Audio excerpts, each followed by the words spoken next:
এই গল্পের সমস্ত ঘটনাবলী কাল্পনিক। বাস্তবের সাথে মিল থেকে থাকলে সেটা অনিচ্ছাকৃত এবং কাকতালীয়। ভৌতিক ঠেক কোনো প্রকার কুসংস্কারকে প্রশ্রয় দেয় না। গল্পটি কুসংস্কার মুক্ত হয়ে ভালো মনে গল্প শোনার আনন্দেই গ্রহণ করুন। মোহনপুর গ্রামের দক্ষিণ প্রান্তে ছায়া ঘেরা এক স্থান, যেটাকে সবাই চেনে আমডোবা নামে। এক সময় আম গাছ ঘেরা সেই ডোবার পাড়ে ছেলেমেয়েরা খেলতো, গরু চড়াতো।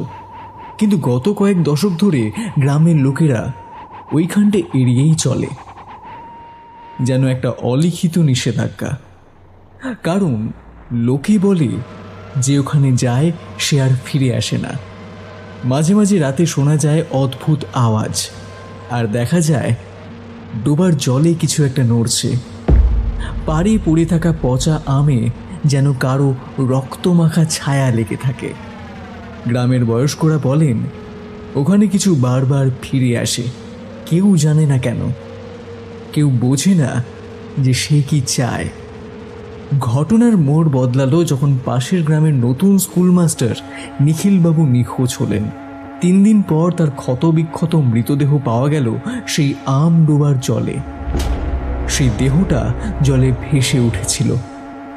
শরীরটা এমনভাবে ছিঁড়ে গিয়েছিল দেখে যেন মনে হয় কোনো মানুষ নয়, কোনো অদ্ভুত প্রাণী এমন করেছে। কি হবে এরপর? জানতে হলে শুনতে হবে দেবোত্তম দের কলমে আমডোবার পিশাচিনী, শুধুমাত্র ভৌতিক ঠেক ইউটিউব চ্যানেলে। আজকের প্রশ্ন, ডোবার ধারে যাওয়ার আগে কার সাথে দেখা হয়েছিল নিখিল মাস্টারের? সঠিক উত্তরদাতার নাম ঘোষণা হবে পরের গল্পে।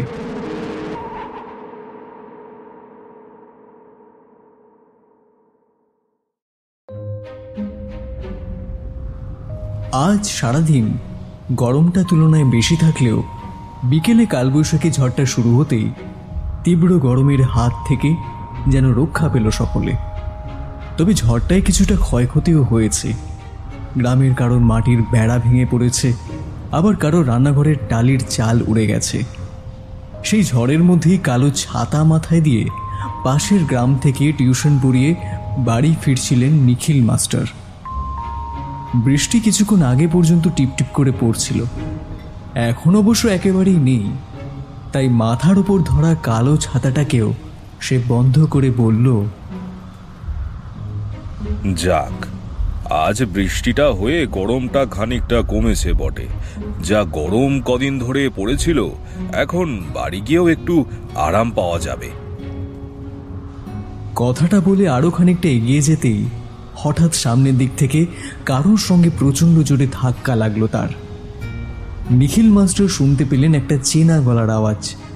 নিখিল মাস্টার তার নাম ধরে ডেকে বললেন, কিরে কাঞ্চন, তুই এইভাবে দৌড়ে কোথায় যাচ্ছিস? একে একটু আগে বৃষ্টি হয়েছে, রাস্তাঘাট পিছল, কখন পা পিছলে পড়ে যাবি, তার মধ্যে এমন ভাবে দৌড়চ্ছিস। কাঞ্চনও তার স্কুলের নিখিল মাস্টার মশাইয়ের গলার আওয়াজ শুনতে পেয়ে বলল, ও মাস্টার মশাই আপনি? হ্যাঁ, আমি তো টিউশন পড়িয়ে ফিরছিলাম, কিন্তু তুই এইভাবে দৌড়াচ্ছিলি কেন? ওই এমনি আর কি। এমনি তো নয়, কি হয়েছে খুলে বল। কিছু কি হয়েছে, নাকি কালবৈশাখীর পর আম কুড়াতে গিয়েছিলি আর মা বকা দেবে বলে লুকিয়ে ফিরছিলি? কাঞ্চন এবার আর কিছু বলল না, শুধু আর চোখে একবার পিছনে তাকালো। কিছুক্ষণ আগের ঘটনাটা তার মনে পড়তেই যেন একটা শীতল স্রোত বয়ে গেল তার ঘাড়ের ওপর দিয়ে।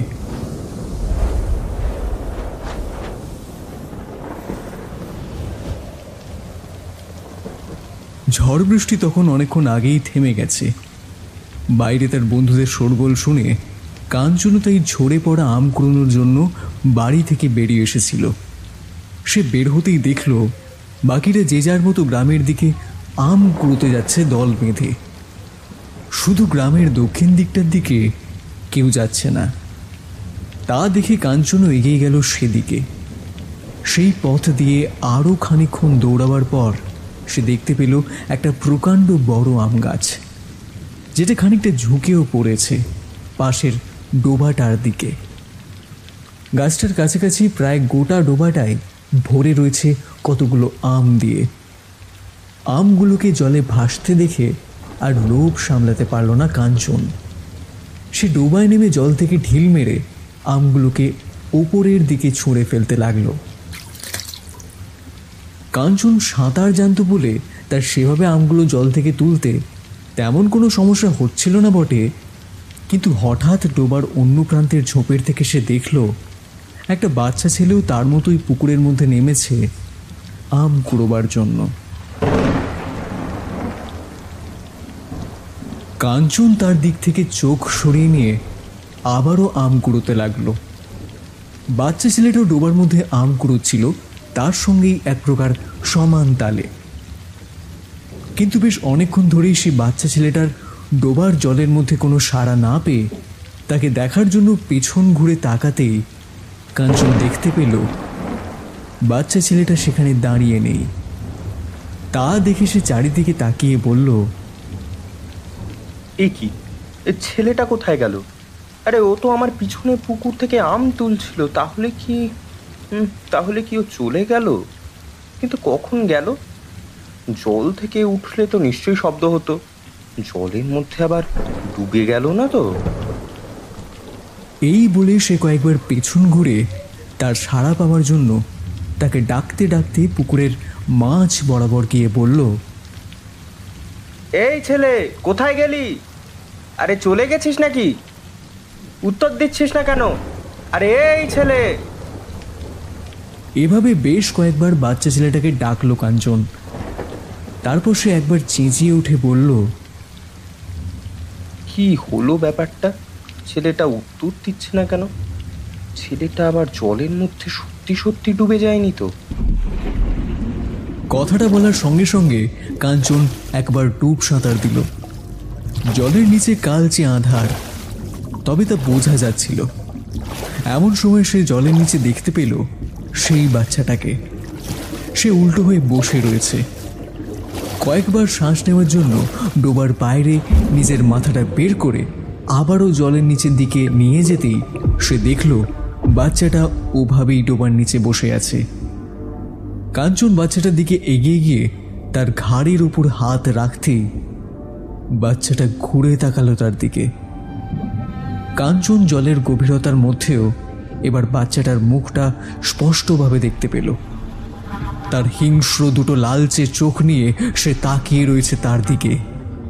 সাথে বাচ্চাটার পুরো শরীর কেমন যেন ফ্যাকাশে সাদাটে হয়ে আছে। আর বাচ্চাটা তার মুখের কাছে ধরে একটা আম খাচ্ছে। কিন্তু কারোর পক্ষে কি এভাবে জলের নিচে এতক্ষণ ধরে বসে তাও আম খাওয়া সম্ভব? আর এমন লালচে চোখ, যেন খানিকটা হিংস্র জন্তুর মতো। কাঞ্চন বাচ্চাটার ঘাড় থেকে হাত সরিয়ে ধীরে ধীরে সরে গিয়ে ডোবার ওপরের দিকে উঠে আসতে লাগলো। আর তখনই কাঞ্চন দেখল ডোবার জলের গভীরতাটা যেন আরো বেড়ে গিয়েছে। সে যতই সাঁতার কাটুক না কেন কিছুতেই জল সরিয়ে পাড়ের দিকে যেতে পারছে না। এমন সময় হঠাৎ একটা অদ্ভুত ঘটনা ঘটল। পাড়ের দিকে তার কিছুক্ষণ আগে ছুঁড়ে দেওয়া সব আমগুলো যেন আপনা আপনি ঢিলের মতো জলে এসে পড়তে লাগলো তার দিকে। দু একটা আম তার গায়েও এসে লাগলো, তবুও সে থামল না। হাত পা যতটা সম্ভব জলের মধ্যে ছুঁড়ে দিয়ে পাড়ের দিকে যাওয়ার জন্য সাঁতার কাটতে লাগলো সে। আর ঠিক তখনই একবার সে পেছন দিকে তাকাতেই দেখল তার পেছন থেকে সেই বাচ্চাটা জলের ওপরে শুধু তার মাথাটা বের করে সেই আগের মতোই চোখের চাহনিতে তার দিকে এগিয়ে আসছে। আবার একবার পেছনে তাকাতেই কাঞ্চন দেখল ধীরে ধীরে সেই বাচ্চাটার মুখটা ডোবার জলের নিচে ডুবে গেল। হঠাৎ পাড়ের কাছাকাছি জায়গায় এসে কাঞ্চন ডোবা থেকে উঠতে যাচ্ছিল, ঠিক এমন সময় জলের নিচ থেকে একটা টান পড়ল তার পায়ের দিকে, যেন তার কেউ দুটো পা টেনে ধরেছে। কাঞ্চন বহু কষ্টে তার পা দুটোকে জলের নিচ থেকে ছাড়িয়ে পাড়ের মধ্যে উঠে হন্তদন্ত হয়ে শুধু দৌড়াতে লাগলো। এতক্ষণ ধরে এসব ভাবছিল কাঞ্চন। সামনে থেকে হঠাৎ নিখিল মাস্টার মশাইয়ের গলার আওয়াজ শুনতে পেয়ে কাঞ্চনের যেন হুঁশ ফিরল। সে বলল, হ্যাঁ, না মাস্টার মশাই, কিছু হয়নি। আপনাকে তো আগেই বললাম। আমি বরং বাড়ি যাই এখন। অনেকক্ষণ আগে বাড়ি থেকে বের হয়েছি, মা হয়তো চিন্তা করবে। আর আপনি বরং অন্য দিকের রাস্তা দিয়ে বাড়ি যান, এই পথ দিয়ে যাবেন না মাস্টার মশাই। নিখিল মাস্টার ভাবলেন এই সামনের রাস্তা দিয়ে কাঞ্চন তাকে যেতে দিতে চাইছে না, হয়তো অন্ধকার হয়ে এসেছে বলে। তবে গ্রামের এই দক্ষিণের রাস্তাটা ধরে তার বাড়ি খানিকটা তাড়াতাড়ি যাওয়া যায়। নিখিল মাস্টার মশাইয়ের সামনে থেকে কাঞ্চন চলেই যাচ্ছিল। ঠিক এমন সময় তিনি তাকে আবারও পিছু ডেকে বললেন, কালকে স্কুলে আসবি তো কাঞ্চন? কাঞ্চন মাথা নেড়ে হ্যাঁ বলে চলে গেল সেখান থেকে। তবে নিখিল মাস্টার কাঞ্চনের কথা না শুনে সেদিকে রাস্তা ধরে তার বাড়ির পথে এগোতে লাগলেন। চারদিকটা একেবারে যেন স্যাঁতস্যাঁতে হয়ে আছে বৃষ্টিটা হওয়ার পর। দক্ষিণ দিকের রাস্তাটা ধরেই এগোচ্ছিলেন নিখিল মাস্টার। হঠাৎ রাস্তার পাশের একটা ঝুঁকে থাকা আম গাছের কাছের একটা ডোবার মধ্যে থেকে মেয়েলি কান্নার আওয়াজের সাথে বাঁচাও বাঁচাও বলে কয়েকবার আর্তনাদের চিৎকার শুনতে পেলেন তিনি। শুনে থমকে গেলেন নিখিল মাস্টার।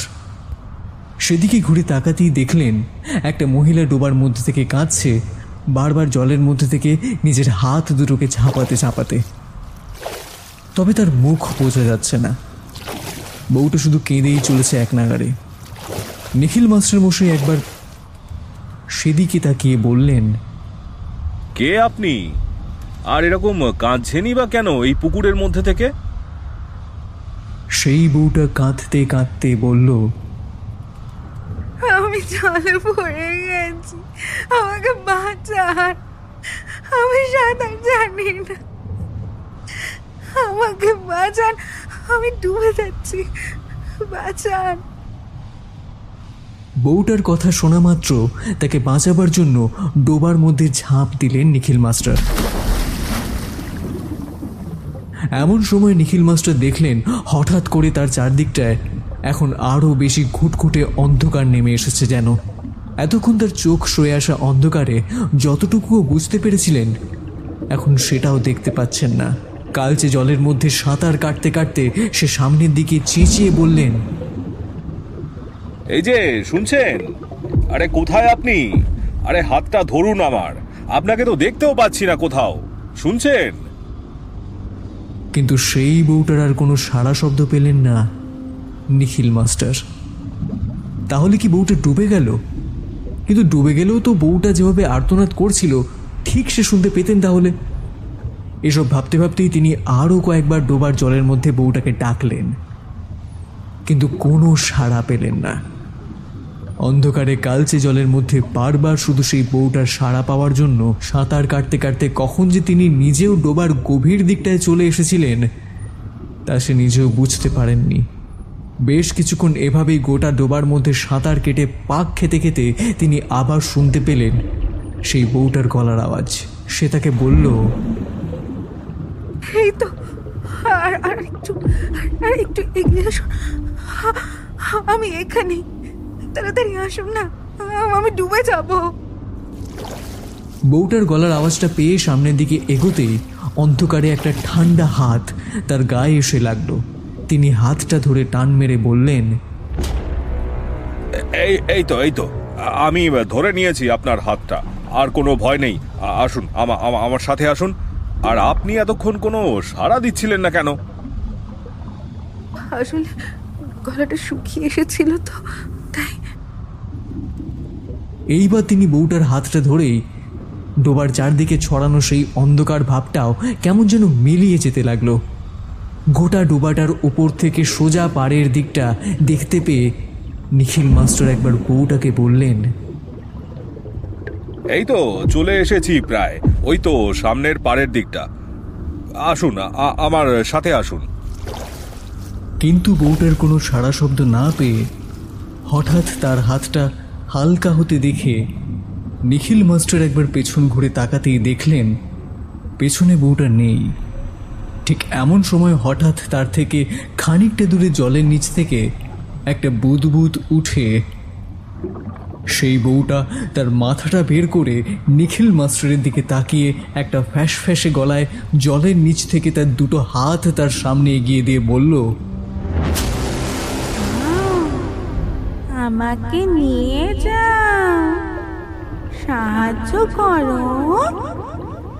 এই তো আমি এখানে, বাঁচাও আমাকে।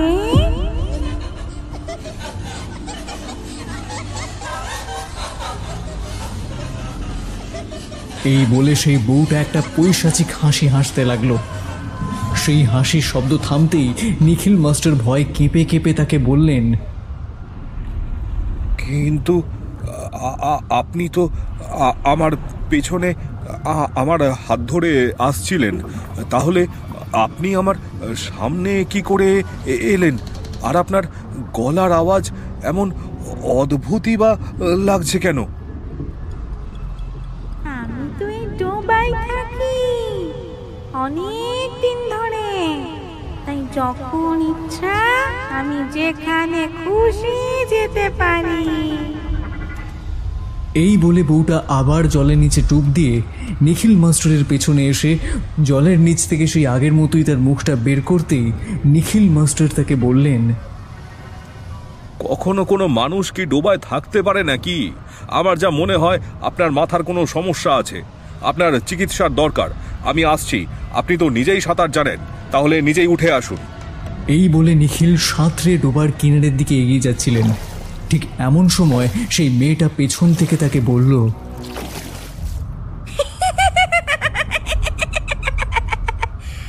মরে গেলে তো পারো। কথাটা বলে আবার একবার হেসে উঠে ঝড়ের গতিতে নিখিল মাস্টারের সামনে এসে সেই বউটা তার গলাটা চেপে ধরে পেছনে ডোবার দিকে ছুঁড়ে দিয়ে বলল, কোথায় যাচ্ছিস তুই পালিয়ে? তোকে তো আমি পালাতে যেতে দেবো না। না না না না না, শুধু আমি না, ওরাও দেবে না। নিখিল মাস্টারের কাছে এতক্ষণ সবকিছুর ব্যাখ্যা ছিল। বউটাকে তার দিকে বিনা সাঁতরে ছুটে আসতে দেখে তিনি এটুকু বুঝতে পেরেছিলেন যে এটা কোনো সাধারণ মানুষের পক্ষে সম্ভব নয়। নিখিল মাস্টারের গলাটাকে আরও শক্ত করে বউটা চেপে ধরতেই নিখিল মাস্টারের কাশি উঠতে লাগলো। তিনি প্রাণপণ বউটার হাত থেকে নিজেকে ছাড়াবার চেষ্টা করতে লাগলেন, কিন্তু কিছু বলতে পারলেন না। নিখিল মাস্টারের গলাটা চেপে ধরে সেই বউটা এবার ডোবার মাছ বরাবর তাকে ছুঁড়ে ফেলে দিতেই জলের নিচ থেকে কতগুলো কালচে হাত তাকে চারিদিক থেকে ঘিরে ফেললো মাছের জালের মতো। নিখিল মাস্টার কিছুই বুঝছিলেন না এসব কি হচ্ছে তার সাথে, কিন্তু তিনি এটুকু বুঝেছেন যে তার সাথে যা হচ্ছে তা কোনো সাধারণ বিষয় নয়। তার চারিদিকে ঘিরে থাকা সব হাতগুলো এবারে তার শরীর বেয়ে উঠতে লাগলো এক এক করে। তার সাথে জলের নিচ থেকেও সেই হাতগুলোর কয়েকটা তার পা দুটোকে শক্ত করে জড়িয়ে ধরে তাকে টেনে নিয়ে যাচ্ছে জলের ভেতরে। নিখিল মাস্টার একটা আর্তনাদের চিৎকার করে উঠে সেই হাতগুলোকে তার শরীর থেকে ছাড়াবার চেষ্টা করলেন, কিন্তু তিনি পারলেন না। সেই বউটাকেও আর সামনে দেখতে পেলেন না। ধীরে ধীরে সেই কালচে হাতগুলো তার শরীর বেয়ে নিখিল মাস্টারের মাথার কাছে পৌঁছে গিয়ে বারবার প্রচণ্ড জোরে সেখানে আঘাত করতে লাগলো। বেশ কিছুক্ষণ তার মাথার মধ্যে অনবরত সেই কালচে হাতগুলোর আঘাতের ফলে তার মাথার মধ্যে রক্ত জমাট বেঁধে গরম হয়ে উঠল ধীরে ধীরে। আর তার সাথে তার মাথার মধ্যে সৃষ্টি হলো এক গভীর ক্ষত। বাকি হাতগুলোর মধ্যে থেকে একটা হাত ধীরে ধীরে তার সেই মাথার মধ্যে সৃষ্টি হওয়া ক্ষতের মধ্যে ঢুকে তার মাথাটাকে দুভাগে ছিঁড়তে শুরু করলো। প্রচণ্ড জোরে ছটফট করতে করতে নিজের মাথাটা শক্ত করে ধরে নিখিল মাস্টার প্রাণপণ চেষ্টা করতে লাগলেন সেই হাতগুলোকে তার মাথার ওপর থেকে সরানোর জন্য, কিন্তু পারলেন না। ধীরে ধীরে তার মাথাটাকে সেই হাতগুলো দুভাগ করে টেনে ছিঁড়ে আনলো তার বাকি শরীরটা থেকে। তারপর সেটাকে প্রচণ্ড জোরে ছুঁড়ে ফেলে দিল ডোবার পাড়ের দিকে ঝুলে থাকা সেই আম গাছটার দিকে। আর নিখিল মাস্টারের বাকি শরীরটা কাটা মাছের মতো ছটফট করতে করতে কেমন ধীরে ধীরে নিস্তেজ হয়ে ডোবার জলের গভীরে চলে গেল। তারপরেই একটা বুদবুদ শব্দের সাথে আবার তার মুন্ডবিহীন বাকি শরীরটা ডোবার মধ্যে ভেসে উঠল। তারপর যেই জায়গাটায় সেটা ভেসে উঠেছিল সেই জায়গা দিয়েই সেটা কয়েকবার পাক খেতে খেতে থেমে গেল।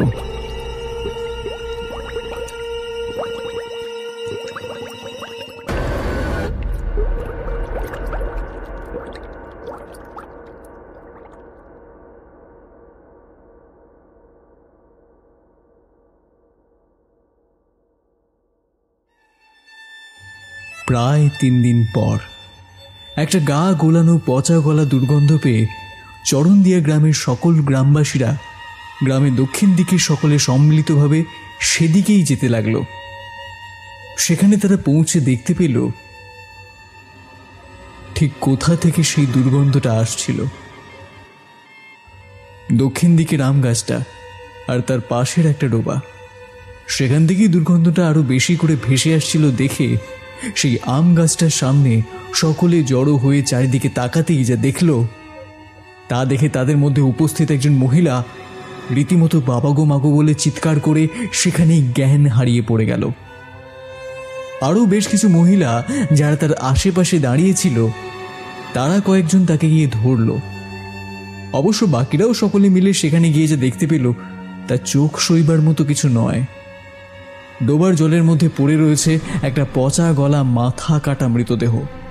তার শরীরের চামড়া খসে পড়েছে জলের মধ্যে। সেখান থেকেই দুর্গন্ধটা প্রবলভাবে ছড়াচ্ছে ডোবার জলটার মধ্যে। তার শরীরের থেকে বেরিয়ে আসা মাংসগুলো বোঝা যাচ্ছে। আর তার সাথে ডোবার পাশের আম গাছের একটা মোটা ডালের মধ্যে একটা পচা গলা কাটা মাথা আটকে আছে, সেটাও পচে গেছে প্রায়। সেখান থেকেও মাছি ফন ফন করছে। লম্বা ভিড়টার মধ্যে সকলকে সরিয়ে গ্রাম মন্দিরের বৃদ্ধ পুরোহিত জয়রাম মুখুজ্জে সেই দৃশ্য দেখে গম্ভীর কণ্ঠে সকলের দিকে তাকিয়ে বললেন, একে তোমরা গায়ের কেউ চেনো একে? ইতিমধ্যে জ্ঞান ফিরেছে সেই জ্ঞান হারানো মহিলার। সে খানিকটা উঠে বসে তার দিকে তাকিয়ে কাঁদতে কাঁদতে বলল,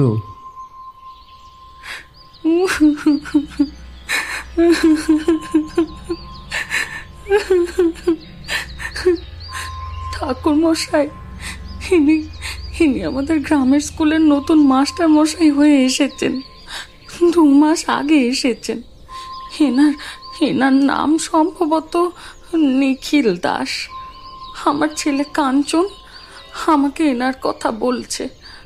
3 দিন আগে কালবৈশাখী ঝড়ের পর ও এই পাশে লুকিয়ে একাই আম কুড়োতে এসেছিল লোভে পড়ে। আমার ছেলেটাও এই ডোবায় নেমেছিল, আর এই ডোবা কাঞ্চনকেও টেনে নিয়ে যাচ্ছিল। তখন আমার ছেলেটা জলের মধ্যে জোরে জোরে সাঁতার কেটে কোনো রকমে পাড়ে উঠে আসে। নেহাত মাথার উপর ঠাকুর সহায় ছিলেন, না হলে যে কি সর্বনাশ হতো। কাঞ্চন গতকাল সেখান থেকে দৌড়ে পালিয়ে আসবার সময় নিখিল মাস্টারের সাথে ওর দেখা হয়। ও ওনাকে এ পথে যেতে বারণ করেছিল। মাস্টার মশাই বোধহয় তার বাড়ি যাওয়ার রাস্তা এই পথ দিয়ে সুবিধা হয় বলে ধরেছিলেন।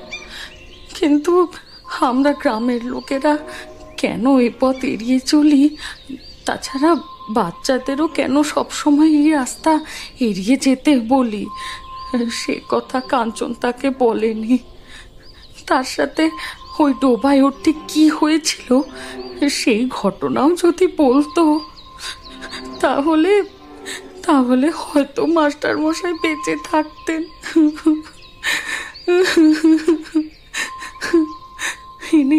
ইনি মাস্টার মশাই হবেন। এনাকে আমি দেখেছি 2-1 বার আমাদের গ্রাম থেকে বাড়ি যাওয়ার সময়। ঠাকুর মশাই বললেন, তাই তো বলি, আমরা গ্রামের সকলেই এই আম ডোবাটার সম্পর্কে জানি। কে জানে কত প্রাণ নেবে এই আম ডোবাটা। চলো সকলে, আর বলো এই ডোবার দিকে এসো না, কেউ কখনো এসো না। জয়রাম মুখুজ্জে কথাটা বলে থামতেই একটা গাড়ি থেকে কয়েকজন সেদিকে এগিয়ে আসতে লাগলো। সকলে দেখল চরণদিয়া গ্রামের পঞ্চায়েত প্রধানের ছেলে নির্মল আর সাথে আরও 2জনকে নিয়ে তারা পুকুরটার দিকে এগিয়ে যাচ্ছে, একটা বস্তার মতো কিছু একটা নিয়ে। নির্মল সহ বাকিদেরকে দেখে ঠাকুরমশাই একবার নির্মলকে বাধা দিয়ে বললেন, তোমরা সকলে কোথায় যাচ্ছ বাবারা? নির্মল বলল, আরে ঠাকুর মশাই, দেখছেন না কেমন দুর্গন্ধে চারিদিকটা ভরে উঠেছে এখানে, তাই ওই ডোবার মৃতদেহটা সরাতে হবে। তো শুনলাম গ্রামের নতুন স্কুল মাস্টারকে নাকি এখানে কেউ মেরে ফেলে রেখেছে, 3 দিন ধরে এখানে এভাবে পড়ে আছে। সরাতে হবে না মৃতদেহটা, না হলে ওপর মহলে খবর গেলে একেবারে লেজে গোবরে হয়ে যাব। আপনারা সকলে এখন বাড়ি যান, চলে যান সকলে। গ্রামের সকলেই নিজেদের মুখের দিকে তাকিয়ে সেখান থেকে চলে গেল। কিন্তু ঠাকুরমশাই এবার পেছনে ঘুরে চলে যেতে যেতে তাদের দিকে তাকিয়ে বললেন, এই ডোবায় কিন্তু ভুলেও নেমো না বাবা। এ জলাশয় কোনো সাধারণ ডোবা নয়। এ ডোবার মধ্যে যে একবার নামে তাকে এই ডোবা নিয়ে যায়, না হলে নিয়ে যাওয়ার জন্য বারবার ফিরে আসে, বুঝলে? তাই বলছি। কথাটার প্রত্যুত্তরে নির্মল আর কিছু বলল না, শুধু তার সাথে থাকা ছেলে দুটোকে বলল, হেই, তাড়াতাড়ি বস্তাটা ছুঁড়ে ফেলে দে ডোবার জলের মধ্যে, এখন কেউ নেই। পরে এই আগে থেকে এখানে মৃতদেহটাকে বস্তায় পুড়ে ডোবার মধ্যে ফেলে রেখে জলের সাথে মিশে যাওয়ার ওষুধ ছিটিয়েছি বলে চালিয়ে দেব। তাড়াতাড়ি আন, আর ওই মৃতদেহটাকেও একসাথে বস্তার মধ্যে ঢুকিয়ে দিবি। নির্মলের কথা শুনে ওরা বস্তাটাকে এনে ছুঁড়ে দিতেই যাচ্ছিল জলের মধ্যে, এমন সময় ডোবার মধ্যে থাকা মাথা কাটা মৃতদেহকে দেখে বস্তাটাকে সেখানেই ফেলে দিয়ে সরে দাঁড়াতেই তাদের মধ্যে একজন নির্মলকে বলল, ওটা কার মৃতদেহ দাদা? ওভাবে লোকটাকে কে মেরেছে?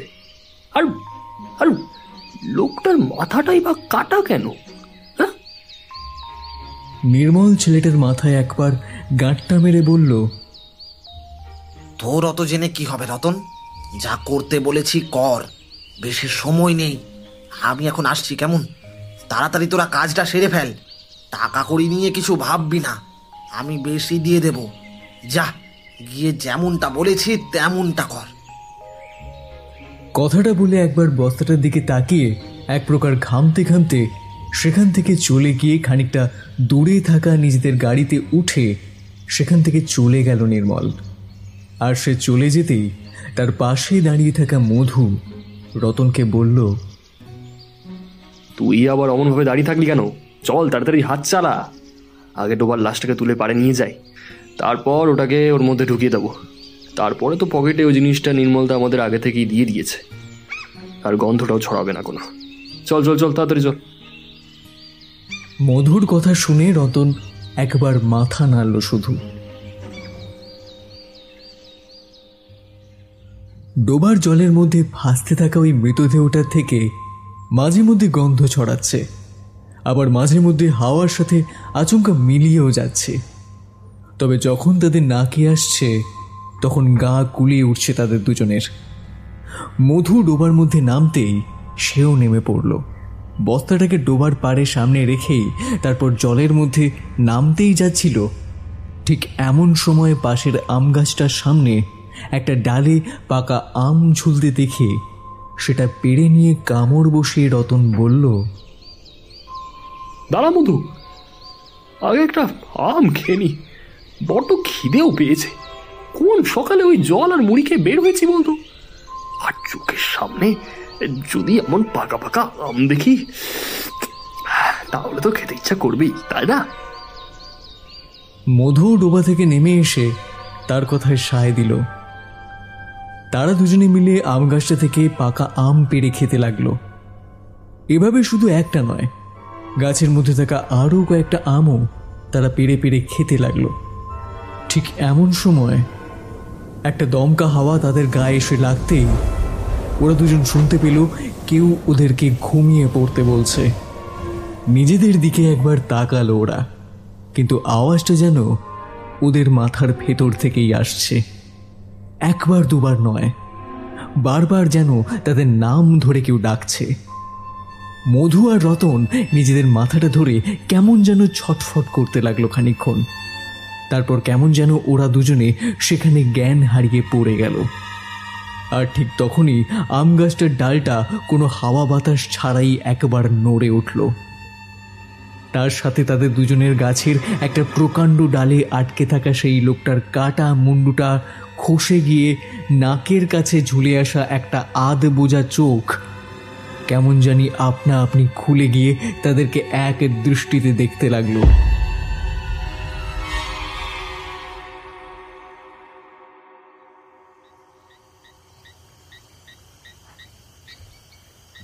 প্রায় দিনের আলোটা নিভে রাত হয়ে এলো। নির্মল ওই ডোবার ওখান থেকে চলে আসবার পর রতন আর মধুকে ফোন করেছে, কিন্তু ওদের ফোনগুলো বারবার রিং হয়ে কেটে যাচ্ছিল। এদিকে অনেকটা সময়ও কেটে গেছে। আদৌ ওরা ঠিকঠাক কাজটা করতে পারলো? ওই বস্তাটার মধ্যে থাকা লাশটাকে ডোবার মধ্যে ওই আরেকটা লাশের সাথে ঢুকিয়ে দিয়ে ফেলে আসতে পারলো কি না, সেই চিন্তায় যেন এবার ঘামতে লাগলো নির্মল। গতকাল রাতে গ্রামের পেছনের বাগান বাড়িতে কাজ করা অন্ধ মালির মেয়েটাকে মাতাল করে জোর করে তাকে ঘরে টেনে নিয়ে তাকে মারধর করে ধর্ষণ করেছিল নির্মল। তবে মেয়েটার জ্ঞান ফিরতেই মেয়েটার পাশের গ্রামের থানায় গিয়ে সবকিছু বলে দেবে, কিন্তু এই গ্রামে থানা নেই, তাই পুলিশেরও ভয় নেই। তবে পাশের গ্রামে আছে, আর পাশের গ্রামের পুলিশ অফিসারদের সাথে দলীয় বিষয়ে মনোমালিন্যও রয়েছে অনেকটাই। তাই মেয়েটাকে মেরে ফেলা ছাড়া আর কোনো উপায়ই ছিল না নির্মলের। তাকে ঘরের মধ্যে থাকা একটা ফুলদানি দিয়ে সজোরে মেরে তাকে মেরে ফেলে নির্মল।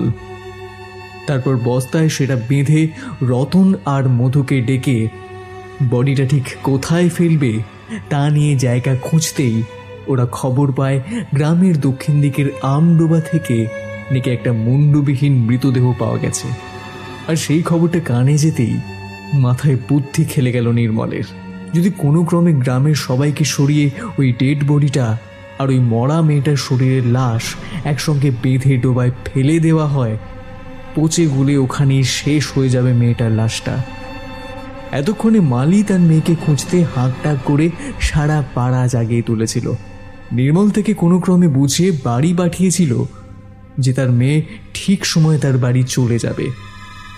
হাতে একটা টর্চ নিয়ে হন হন করে বেরিয়ে যেতে নির্মল রাগে গজগজ করতে করতে বলল,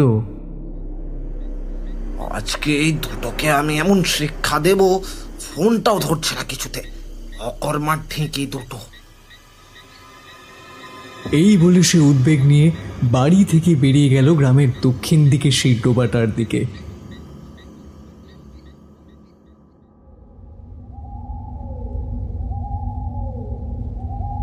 সেখানে গিয়ে চারিদিকে আলো ফেলতেই জলের মধ্যে থেকে একটা শব্দ শুনতে পেয়ে নির্মল সেদিকে তাকিয়ে যা দেখল, তাতে সে একবার দু পা পিছিয়ে গেল সেখান থেকে। নিজের নাক চেপে একটা উটকির শব্দ করতে করতে সে একবার সামনের দিকে তাকিয়ে দেখল জলের মধ্যে পড়া মৃতদেহটা আপনা আপনি কেমন কোনো হাওয়া বাতাস ছাড়াই ঘুরে যাচ্ছে জলের মধ্যে। নাকটা চেপে ধরে টর্চের আলোটা পাশের একদিকে ফেলতেই সে দেখল রতন আর মধু আম গাছটার নিচে শুয়ে রয়েছে। তা দেখে কয়েকবার নির্মল ওদের সামনে গিয়ে কয়েকবার ওদের নাম ধরে ডেকে কয়েকবার কাঁধ ঝাঁকাতেই ওরা নির্মলকে দেখে ভূত দেখে ভয় পাওয়ার মতো উঠে বসতেই নির্মল ওদের দুজনের গালে পরপর দুটো চড় মেরে বলল, হ্যাঁ অপদার্থ দুটো, ফোন ধরছিলি না কেন? আর যা করতে বলেছিলাম কাজটা কি করেছিস?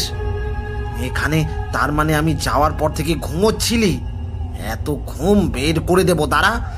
এখনই কাজটা গিয়ে না করলে আমি তোদের পয়সা কড়ি কিচ্ছু দেব না বলে রাখলাম। ওই লোকটার মৃতদেহটাকে কেন বস্তায় ভরিসনি? যা তাড়াতাড়ি গিয়ে ভর। আর বস্তাটাও বা গেল কোথায়? এই বলে একবার সামনের দিকে তাকাতেই সে দেখতে পেল বস্তাটা ডোবার জলের মধ্যেই ভাসছে। নির্মলের ধমক খেয়ে রতন আর মধু সঙ্গে সঙ্গে ডোবার জলে নেমে গেল, কিন্তু তারা কেউই কিছুতেই বুঝল না কি করে তারা দুজনে সেখানে ঠিক কখন ঘুমিয়ে পড়েছিল। সে কথা নির্মলকে বলে তার মুখে ফের ধমক খাওয়ার ভয়ে তারা এড়িয়ে যায়। ডোবার মধ্যে থেকে প্রথমে বস্তার মধ্যে থাকা মৃতদেহটাকে তুলে নিয়ে এলো ওরা দুজন, আর তারপরে ওই মাথা কাটা পচা গলা লোকটার মৃতদেহটাকে টেনে নিয়ে আসতে গেল ওরা দুজন। রতন আর মধুর ডোবার জলে নেমে আবার সাঁতার কেটে ওই লাশের কাছে যেতেই আরও গুমোটভাবে ছড়ানো জলের মধ্যে পচা গলা গন্ধটায় ওদের যেন বমি বমি ভাব চলে এলো। কিন্তু তাও ওরা সেই লাশটাকে কোনো ক্রমে ধরতেই যাচ্ছিল, ঠিক এমন সময় হঠাৎ জলের মধ্যে ভাসতে থাকা সেই লোকটার দুদিকে ছড়ানো দুটো চামড়া খসা হাত সজোরে গিয়ে বসলো রতন আর মধুর গলার মধ্যে। তারা দুজনে সেই হাত থেকে নিজেকে ছাড়াবার জন্য প্রবল চেষ্টা করে চিৎকারও করলো, কিন্তু পারল না। তারা দুজনের যেন দম বন্ধ হয়ে আসতে লাগলো। আর ঠিক তারপরেই জলের নিচ থেকে কতগুলো কালচে হাত জলের গভীরে ওদেরকে টেনে নিয়ে যেতে লাগলো। রতন আর মধু জলে পড়া পিঁপড়ের মতো ছটফট করছিল। তাদের হাত দুটোকে জলের মধ্যে বারবার ছুঁড়ে ফেলে, কিন্তু তারা দুজনে আর কোনো কথা বলতে পারল না। ধীরে ধীরে জলের নিচে তারা ডুবে গেল। ঠিক এমন সময় জলের মধ্যে একটা প্রচণ্ড জোরে জলের শব্দ শোনা যেতেই নির্মল সেদিকে টর্চটা ঘোরাতেই যাচ্ছিল, ঠিক এমন সময় টর্চের ব্যাটারি ফুরিয়ে গেল। অন্ধকারে কয়েকবার টর্চটা দপদপ করে নিভে গেল। ডোবার জলের মধ্যে যে শব্দটা হচ্ছিল সেটা থেমেছিল খানিকক্ষণ, আবার সেটা শোনা যেতেই নির্মল সামনের দিকে চেঁচিয়ে বলল, ওই মাথা মোটা দুটো, কিরে এখনো কি লাশটা আনতে পারছিস না? লাশটা আনতে গিয়ে কি নিজেরাই লাশ হয়ে গেলি নাকি রে? কিন্তু কোনো উত্তর এলো না। কিন্তু জলের মধ্যে থেকে এখনো সেই শব্দটা একইভাবে শোনা যাচ্ছে। হঠাৎ নির্মলের পা দুটোর সামনে জলের মতো মনে হতেই সে তার পাটা সেখান থেকে তুলতেই দেখতে পেল সে পুকুরের মধ্যে দাঁড়িয়ে রয়েছে। তা দেখে নির্মল খানিকটা অবাক হয়ে বলল, এ কি আমি পুকুরের মধ্যে কি করে এলাম? আমি তো বাড়ি ছিলাম। আর ঠিক তখন সে সামনের দিকে তাকাতেই দেখতে পেল কতগুলো হিংস্র লালচে চোখ তার দিকেই তাকিয়ে রয়েছে একভাবে। আর শুধু তাই নয়, ধীরে ধীরে যেন সেই চোখগুলো তার দিকে এগিয়ে আসছে জলের মধ্য দিয়ে। নির্মল কিছুই বুঝল না, একসঙ্গে এতগুলো চোখ, আর এতগুলো চোখ কার? সে চোখগুলো ধীরে ধীরে জলের মধ্যে মিশে গেল, কিন্তু সে ডোবার মধ্যে নামলই বা কখন? সে আবার কয়েকবার রতন আর মধুর নাম ধরে ডাকলো, কিন্তু ওদের কোনো সাড়া শব্দ না পেয়ে সে বলল, নিঘাতে মাথা কাটা মরাটা দেখে ডোবার ওই দিক দিয়ে পালিয়েছে। ও পাশে কাল দেখাবো দুটোকে। ওই বস্তাটার এখান থেকে কোনো একটা ব্যবস্থা করে আপাতত যাই। কথাটা বলে ডোবার পাড়ের দিকে আবার এগোতেই হঠাৎ তার মনে হলো তার পা দুটো জলের নিচ থেকে কেউ একজন টেনে নিয়ে যেতে লাগলো জলের আরো গভীরের মধ্যে। নির্মল জলের নিচে একবার হাত ডুবিয়ে দেখার চেষ্টা করলো। জলের নিচে ঠিক কে তার পা দুটোকে অমনভাবে জড়িয়ে ধরেছে, কিন্তু তা সে বুঝতে পারল না। ধীরে ধীরে আরো জলের গভীর দিকটায় নির্মল এগিয়ে যেতে লাগলো। আর ঠিক তখন জলের নিচ থেকে সে উঠে আসতে দেখলো কতগুলো লম্বাটে ছায়াকে। তারা সকলে চারিদিক থেকে নির্মলকে ঘিরে ধরে হিংস্র একটা আওয়াজ করে সম্মিলিতভাবে ডোবার চারিদিকে একটা ঘূর্ণির সৃষ্টি করে সেই ঘূর্ণির মধ্যে নির্মলকে বারবার আছাড় খাওয়াতে লাগলো। বারবার ডোবা জলের মধ্যে তাকে ছুঁড়ে দিতে লাগলো। নির্মল শুধু যন্ত্রণায় চিৎকার করে উঠল কয়েকবার, কিন্তু হয়তো তার আর্তনাদের চিৎকার কেউই শুনতে পেল না সেখান থেকে। ধীরে ধীরে সেই ঘূর্ণিটা তাকে নিয়ে গেল জলের গভীরে, আর জলের নিচে তাকে নিয়ে যেতেই সেই সব ছায়ামূর্তিগুলো তাকে আবার চারিদিক থেকে ঘিরে ধরে তাকে শক্ত করে সারা শরীরটাকে কামড়াতে শুরু করলো। জলের নিচে দম আটকে আসছিল তার। জলের উপরে উঠে আসবার জন্য সে প্রাণপণ চেষ্টাও করছিল, কিন্তু তাতে কোনো লাভ হলো না। ডোবার সেই অংশের জলটা শুধু খানিকক্ষণ কেঁপে উঠল, তার মধ্যে কোনো ক্রমে সেই হিংস্র অবয়বগুলোর হাত ছাড়িয়ে নিজের মুখটা জলের ওপর একবার ভাসিয়ে কারো কাছে সাহায্য চাওয়ার জন্য আবার একবার চিৎকার করতে যাচ্ছিল সে, এমন সময় সেই জলের নিচের অবয়বগুলোর মধ্যে দুটো অবয়ব তার ঘাড় বেয়ে উঠে গলার দুদিক থেকে কামড় বসিয়ে ফ্যাস ফ্যাসে গলায় সম্মিলিতভাবে বলল, দাদা, আজ তোমার জন্য আমরাও মরেছি এখানে, আর তুমি কিনা আমাদের এখানে রেখে পালাচ্ছ। তা তো হয় না। এখন থেকে তুমি আমাদের সঙ্গে এখানে একসঙ্গে থাকবে।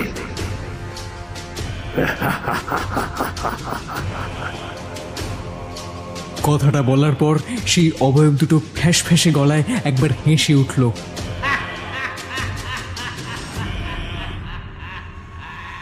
নির্মলের কিন্তু এই ফ্যাস ফ্যাসে গলার আওয়াজ দুটোকে অচেনা লাগলো না। এ তো মধু আর রতনের আওয়াজ। ঘাড় বেয়ে অনবরত রক্ত বেরিয়ে আসতে লাগলো নির্মলের। সে আর কোনো কথা বলতে পারল না, শুধু শেষবার একটা বিকট চিৎকার করে তার জলের মধ্যে একপাশে কাঁধ এলিয়ে পড়ে যেতেই তার প্রাণবায়ু তার শরীর থেকে বেরিয়ে গেল। ডোবার কালচে জলের মধ্যে পুকুরের জলটাও কেমন যেন তার রক্তে লালচে হয়ে উঠল নিমিষের মধ্যে। সেই লালচে জল আবারও আগের অবস্থায় ফিরে এলো ভোরের আলো ফোটার সাথে সাথে।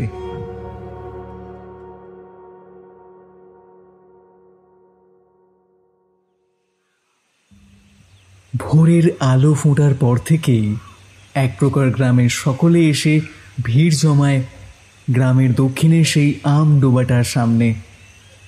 জলের মধ্যে ভাসছে গ্রামের পঞ্চায়েতের ছেলে নির্মলের মৃতদেহ, সাথে আরও দুজন। এই দুজনকেও তার সাথে দেখেছিল এরা গতকাল। আর একটা বস্তাবন্দি কিছু একটা বারবার তাদের মৃতদেহগুলোর পাশ দিয়ে ডোবার চারিদিক দিয়ে ঘুরছে, কিন্তু এই মাথা কাটা পচা গলা লাশটাকে ওরা কোথাও দেখতে পেল না। ইতিমধ্যে পুলিশও এসেছে সেখানে পাশের গ্রাম থেকে। গ্রামের সকলে এসে খবর দিয়ে এসেছে। পুলিশ এসে লোক নামিয়ে ওদের 3টে বডি সহ বস্তাটা তুলে আনতে যেতেই সেই মাথা কাটা পচা গলা লাশটাও বস্তার সাথে উঠে এলো। বস্তার অংশের ফুটোর সাথে আটকে ছিল। বস্তাটা খোলার পর তারা একটি মেয়ের মুখ বাঁধা, হাত বাঁধা অবস্থায় একটা মৃতদেহ উদ্ধার করে তড়িঘড়ি মেয়েটার ময়না তদন্তের জন্য তাকে হাসপাতালে পাঠিয়ে দেয়। অন্যদিকে পুলিশ অফিসাররা নির্মলের গতকাল বলা সব মিথ্যে কথাগুলোর কিনারা করতে পারলেন যে মেয়েটার লাশটাকে পুকুরে এই মুন্ডুবিহীন মৃতদেহটার সাথে ঢুকিয়ে জলে ফেলে দিয়ে সে তার অপরাধের গা ঢাকা দিতে চাইছিল এই দুটো লোককে তার সঙ্গে নিয়ে। কিন্তু তাদেরকে একসাথে মারল কে? এই প্রশ্ন তাদের মাথায় আসতেই তাদের মধ্যে একজন পুলিশ অফিসার দীনেশ দাস উপস্থিত সবাইকে এই বিষয়ে জিজ্ঞাসাবাদ করতেই গ্রামের জয়রাম ঠাকুরমশাই তাকে বললেন, আজ্ঞে পুলিশ বাবু, এ ঘটনা কোনো সাধারণ মানুষ নয়। এদের সবাইকে মেরেছে এই আমডোবা। অফিসার দীনেশ বললেন, কি বলছেন এসব? মাথা টাথা ঠিক আছে তো আদৌ আপনার? 4টে মানুষকে কিনা একটা পুকুরে মারবে? হাসাবেন সত্যি? না পুলিশ বাবু, এ ঘটনা আজকের নয়, বহুদিন ধরেই এমনটা হয়ে আসছে। বাপ ঠাকুর তার মুখেও এই পুকুরের কথা কতবার শুনেছি। বহুদিন আগে নাকি একবার অতিরিক্ত বৃষ্টির জন্য চাষের ফসল সব ডুবে গিয়েছিল। তখন অভাবে পড়ে গ্রামের বহু বাড়ির লোকেরা পরিবারের বাচ্চা থেকে বুড়ো সকলে নিয়ে এ পুকুরে আত্মহত্যা করে। আর তারপর যারা আজ পর্যন্ত এই পুকুরে ডুবে মরেছে তাদের সবাইকেই এই পুকুর টেনে নিয়ে গিয়েছে ওই আগেকার গ্রামের সে আত্মহত্যা করা মানুষগুলোই। আর সাথে এই আম গাছটাও সে সময় থেকে এখানে এভাবে ডোবাটার দিকে মুখ করে ঝুঁকে ছিল। আর আজ এত বছর পরেও এত ঝড় বৃষ্টির পরেও গাছটা একইভাবে আছে। আমি একটা কথাও মিথ্যে বলছি না পুলিশ বাবু, আমি ব্রাহ্মণ, মিথ্যে বললে পাপ লাগবে। এই তো সব গ্রামের লোকেরা এখানেই দাঁড়িয়ে, তাই না? আপনার বিশ্বাস না হলে সবাইকে শুধন গিয়ে গ্রামের যে কাউকেই জিজ্ঞাসা করতে পারে, তারাও এই পুকুরের কথা বলবে। শুধু তাই নয়, যাদের ওপর এই পুকুরের একবার নজর পড়ে তাকে এই পুকুর টেনে আনবে আর নিয়ে যাবে তার জলের গভীরে, তাদের মতো যন্ত্রণা দিয়ে মেরে ফেলবে।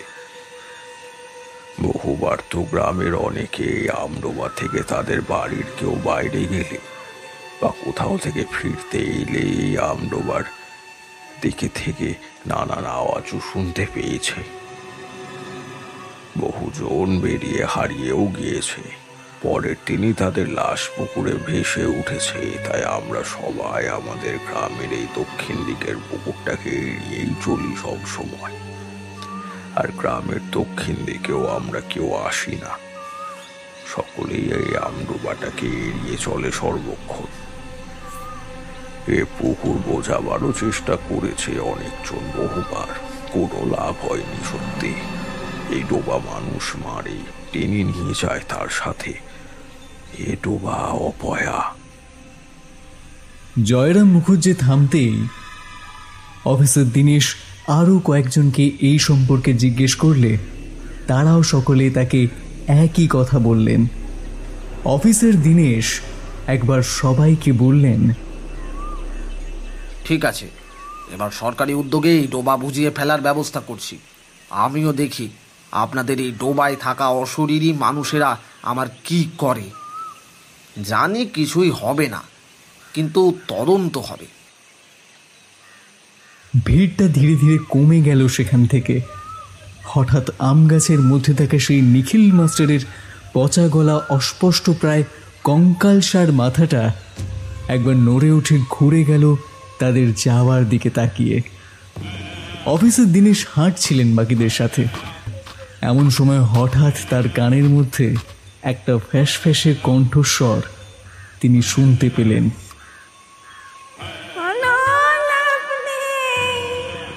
এই ডোবা বুঝবেও না, মুছবেও না, ভুল করিস না। কথাগুলো শুনতেই একবার পেছন ঘুরে দূরের ডোবাটার দিকে তাকালেন অফিসার দীনেশ। হঠাৎ জলের মধ্যে কিছু একটা প্রচন্ড জোরে আওয়াজ করে পড়ল। সেদিকে একবার দৌড়ে গিয়ে সে বলল, একটা আওয়াজ হলো না? বাকিরা বলল, হয়তো আম পড়েছে গাছ থেকে জলের মধ্যে। সত্যি তো, জলের মধ্যে আমও পড়ে রয়েছে বেশ অনেকগুলোই। অফিসার দীনেশ তা দেখে বাকিদের কথা বিশ্বাস করে নিলেন, সাথে তার কানে শোনা কথাগুলোকেও মনের ভুল ভেবে নিয়ে আবার সেখান থেকে যেতেই নিখিল মাস্টারের কাটা অস্পষ্ট মাথাটা জলের মাঝ বরাবর জায়গাটা থেকে ঘুরপাক খেতে খেতে আচমকা একবার তাদের যাওয়ার দিকে তাকিয়ে ফ্যাক ফ্যাক শব্দ করে আপনা আপনি হেসে উঠল।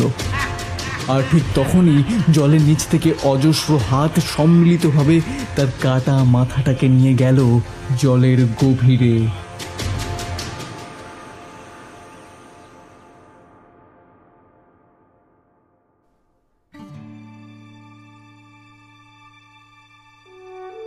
তাহলে কেমন লাগলো আজকের গল্প? আশা করছি ভালো লেগেছে। আজকের গল্প পাঠে ছিলাম আমি দীপ্তদীপ। অন্যান্য চরিত্রে অভিনয় করেছেন নীলাঞ্জন, অরিত্র, খুশি, প্রীতম, তৃষা এবং রৌনক। তাহলে আজকের জন্য এটুকুই। আবারও দেখা হচ্ছে পরবর্তী একটি নতুন গল্পে। ততদিন শুনতে থাকুন ভৌতিক ঠিক।